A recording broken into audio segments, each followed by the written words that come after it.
सम्पूर्णमा नमस्कार। म फेरि पनि तपाईँहरूको समक्ष अगाडि आएर बोल्न गरिरहेको छु।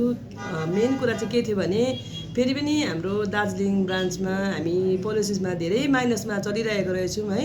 अनि 300वटा पोलिसीले चाहिँ हामी माइनसमा रहेछौँ। अर्को कुरा चाहिँ के थियो भने हाम्रो एलआइसीको हेड हाम्रो सिओ सर अनि एमडी सर दार्जिलिङ भ्रमणमा आउनु हुँदो रहेछ। यो हाम्रो लागि सौभाग्यको कुरा हो कि हामी सानो ब्रान्च भएर पनि हाम्रो सौभाग्य भइरहेको छ कि सरहरूलाई हामीले भेट्ने मौका पाइरहेको छौँ।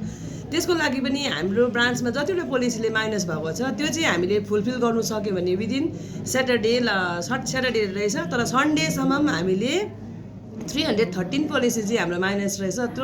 त्यो चाहिँ हामीले पोलिसीहरू फुलफिल गर्नु सक्यो भने चाहिँ एकदमै अब हाम्रो दार्जिलिङ ब्रान्चको लागि पनि राम्रो हुने र हाम्रो सरहरूको सामने पनि अब हामीले हाम्रो अनुहार देखाउनु लायक हुने रहेछौँ है।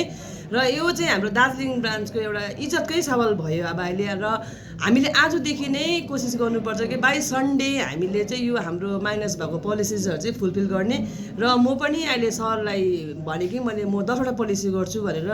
र सबै तपाईँहरूलाई पनि हामी अपिल गर्दैछौँ, तपाईँहरूले गर्नुहोस्। पोलिसी गर्नु भने तपाईँहरूलाई कमिसन पर्छ, राम्रो पनि हो। प्लस जुन चाहिँ दार्जिलिङ ब्रान्चबाट हामीले घर चलिरहेको छ, हामीले गरिरहेको छौँ, हामीले खाइरहेको छौँ, लगाइरहेको छौँ, ऊ ब्रान्चको लागि पनि हामीले इज्जत जोगाउनुको लागि चाहिँ हामीले सबैले जति सक्दो 2टा 3टा 5वटा बाई सन्डे चाहिँ तपाईँहरूले ल्याइदिनुहोस् र यो माइनस भएको पोलिसिसलाई चाहिँ हामीले फुलफिल गर्न सकौँ भने यही अपिल गर्न चाहन्छु। धन्यवाद।